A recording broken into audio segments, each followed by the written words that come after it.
किसी ने बड़ी कमाल की बात कही है कि उसने अपना सब कुछ दे दिया मगर अब भी तुम्हें चंद पैसों की पड़ी है। एक बेटी की कहानी आपके लिए। एक घर में शादी का माहौल था, सब खुशी से नाच गा रहे थे। तभी अचानक से लड़के वाले उठे और कहा कि हम ये शादी नहीं कर सकते क्योंकि दहेज के पैसे कम हैं। लड़की के पिता ने कहा कि हम आपके पैसे कुछ दिन में दे देंगे मगर भगवान के लिए ये शादी तोड़कर मत जाइए। उनके लाख गुजारिशों और कोशिशों के बावजूद भी वो लड़के वाले शादी तोड़कर चले गए और ये सदमा और अपने पिता की बेइज्जती वो बेटी बर्दाश्त नहीं कर पाई और उसने खुदकुशी कर लिया।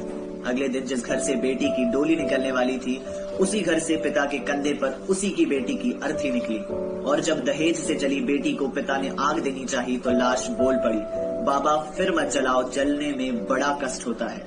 अगर अब भी आपको नहीं समझ आता कि दहेज क्या है तो उस पिता से पूछना जिसकी बेटी भी चली गई और उसकी जमीन भी। इसलिए विवेक आपसे सिर्फ यही कहेगा कि किसी बेटी के पिता को इतना कष्ट मत देना कि उसकी पूरी जिंदगी उजड़ जाए। जिंदगी में जो चीज आपके पास है उसकी कीमत अभी समझ लो तो निराश होने का मौका ही नहीं मिलता। चलो आज एक ऐसी ही कहानी मैं आपको सुनाता हूँ। एक बच्चा अपने स्कूल से आ रहा था तो उसने सड़क पर देखा कि एक पत्थर पड़ा हुआ था। वो पत्थर काफी चमक रहा था। उस बच्चे ने उस पत्थर को उठाया और थोड़ा देर उसके साथ खेला और उस पत्थर को फेंक कर अपने घर की ओर निकल गया। जब वो अपने घर को जा रहा था तो उसने देखा कि एक व्यक्ति वैसा ही एक दूसरा पत्थर एक जौहरी को दे रहा था और जौहरी उसे कुछ पैसे दे रहा था। वो बच्चा सोचने लगा और वो झट से उस जौहरी के पास गया और पूछा कि अंकल ये कैसा पत्थर है और आप इन्हें पैसे क्यों दे रहे थे। तो उस जौहरी ने कहा कि बेटा ये सबसे कीमती पत्थर है, इसे हीरा कहते हैं, इसके बहुत पैसे मिलते हैं। ये सुनते ही वो बच्चा आ देखा न था, वो दौड़ता हुआ उसी जगह पर गया जहां पर उसने वो पत्थर फेंक दिया था और उसने उस हीरे को बहुत ढूंढा मगर वो हीरा उसे नहीं मिला।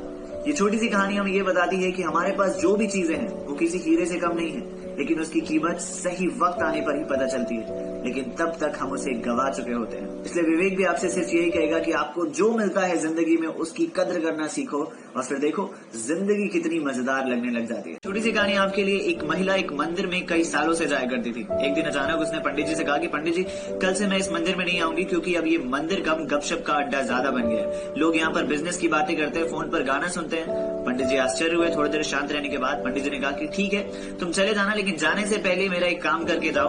अपने हाथ पर पानी से भरा हुआ एक ग्लास रखकर मंदिर की परिक्रमा लगा दो, लेकिन शर्त यह है कि ग्लास से पानी छलकना नहीं चाहिए। उस महिला ने कहा ये तो बड़ा आसान काम है। उसने कर दिखाया। जब वो करके पंडित जी के पास आई तो पंडित जी ने कहा कि अब मैं तुमसे दो सवाल पूछूंगा। क्या तुम्हें मंदिर में कोई गपशप करते हुए दिखाई दिया या फोन पर बात करते हुए सुनाई दिया? उस महिला ने दोनों प्रश्न का जवाब ना में दिया।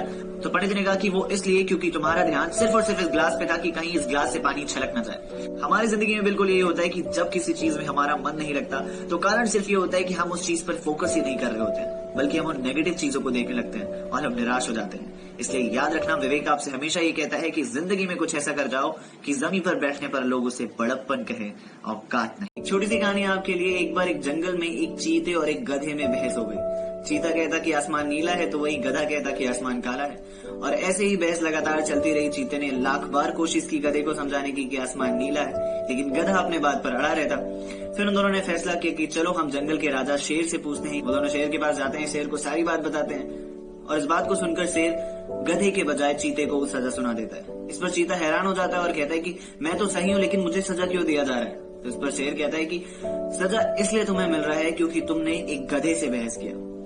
वो कहते हैं ना कि अगर गधों के रेस में शेर दौड़ेगा तो जीतेगा तो शेर ही, मगर दुनिया हंसेगी भी शेर पर ही। कभी कभी हम अपने दिमाग का इस्तेमाल वहां कर जाते हैं जहां उसकी कोई जरूरत ही नहीं होती। इसलिए याद रखना, विवेक आपसे हमेशा ये कहता है कि जिंदगी में कुछ ऐसा कर जाओ कि जमीन पर बैठने पर लोग उसे बड़प्पन कहें, औकात नहीं। किसी ने बड़ी कमाल की बात कही है कि हमारी इज्जत तभी होती है जब हम किसी मुकाम पर हो। एक छोटी सी कहानी आपके लिए। एक आईएएस ऑफिसर अपनी गाड़ी में बैठकर कहीं जा रहे थे। ड्राइवर गाड़ी चला रहा था और वो और उनकी पत्नी पीछे बैठे हुए थे। रात का वक्त था इसलिए वो ऑफिसर सो रहे थे और जब वो जा रहे थे तो रास्ते में बहुत सारे चौराहे पड़े और कई सारे पुलिस वाले उनको सैल्यूट कर रहे थे। जब ऑफिसर की नींद खुली तो उनकी पत्नी ने कहा कि आप तो सो रहे थे लेकिन रास्ते में आपको बहुत सारे पुलिस वाले आपको सैल्यूट दे रहे थे। तो उस ऑफिसर ने कहा कि वो सैल्यूट मुझे नहीं बल्कि इस गाड़ी को दे रहे थे। तो उस ऑफिसर ने कहा कि तुम उन दो पुलिस वालों को देख रही हो, ये वही पुलिस वाले हैं जो मेरे हॉस्टल में मेरे साथ पढ़ाई किया करते थे। जब मैं जागता था तो ये बड़े आराम से सोया करते थे। जो जितना मेहनत करता है उसे उतना मिलता है। वो कहते हैं ना कि आप सोचते रह जाओगे और वक्त कब निकल जाएगा पता भी नहीं चलेगा।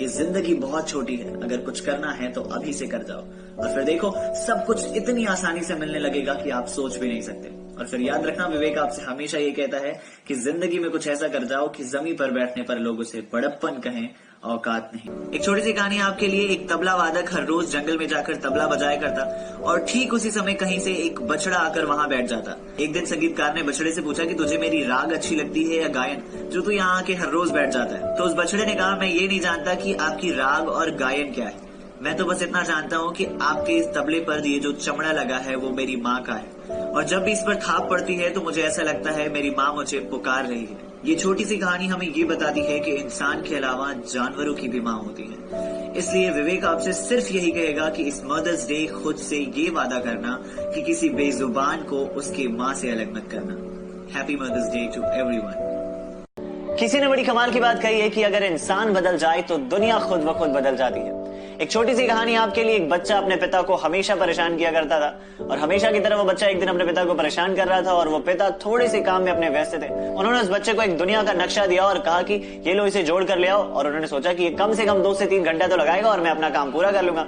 लेकिन वो बच्चा उस नक्शे को 2 से 3 मिनट में ही जोड़ कर ले आया। पिता ये देखकर हैरान हो गया और उन्होंने पूछा कि ये तुमने कैसे किया? तो उस बच्चे ने कहा कि पिताजी, इस नक्शे के पीछे एक आदमी की फोटो बनी थी। मैंने सोचा कि अगर आदमी ठीक हो जाएगा तो दुनिया खुद ब खुद ठीक हो जाएगी। उस बच्चे की बात भले ही साधारण थी मगर बात बहुत गहरी थी।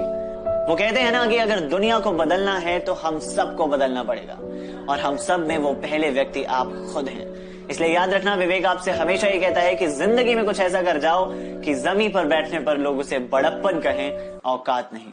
अगर आप भी जिंदगी में किसी के सहारे पर रहते हैं तो ये छोटी सी कहानी आपके लिए। एक पेड़ पर एक बंदर और एक चिड़िया रहा करते थे।